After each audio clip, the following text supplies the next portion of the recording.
बिचाऱ्या त्या सापाला माहित नव्हतं त्याच्यासोबत काय होणार आहे ती. सकाळ सकाळ आपली ड्युटी पार पाडायला बागत आलतो तर बघा कशी खाते.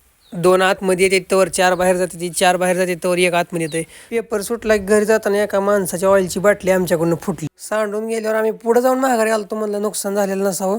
झालं तर ते काय म्हणलं 50 रुपयाचं खराब व्हायला. काय बैलगाडीला काढायला आणलेलं बरं किती आणलेलं मला 50 रुपयाला इकडं आणलेलं बैलगाडीला काढायला आम्हाला वाटलं खरंच एका गरीब माणसाचं नुकसान झालं, पण नाही, माणूस हरामी होता एकदम. त्यानं आमच्यासारख्या 2 गरिबांना लुटायचा प्रयत्न केला. सुपारी इलदुडा एक दुडा एक मणी वाटत असला, हळद कुकू गुलाल आणि एक ते दर्शनासारखं काहीतरी होतं.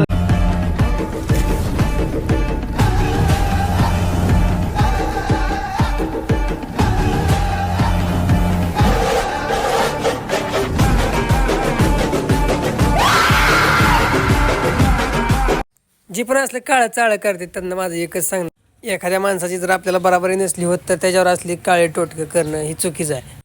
मी बोललेलं जास्त मनावर घेऊ नका, नाही तर माझ्याकडे चाल तसलं काय करणार का. आम्ही पण त्याचा पार बंदोबस्त लावला. रात्री गाडीवर जाताना दिसलं की साप मी रोडवर पडलेला आणि त्याच्यावर लय मोठी मोठी वाहनं चालली, पण तरी त्याला काय होईना. आता ते साप नव्हता, 2 तोंडाचं मांडूळ होतं तसलं. हे मला जरा उशिरा कळलं. आता हे सर्प मित्र बघा, मातीचा खडा उचलले मी उचलतंय असं धरल्यावर कळलं त्याला बी एका सापानं. त्यानं आधीच एक साप धरून आलता कुठला तरी.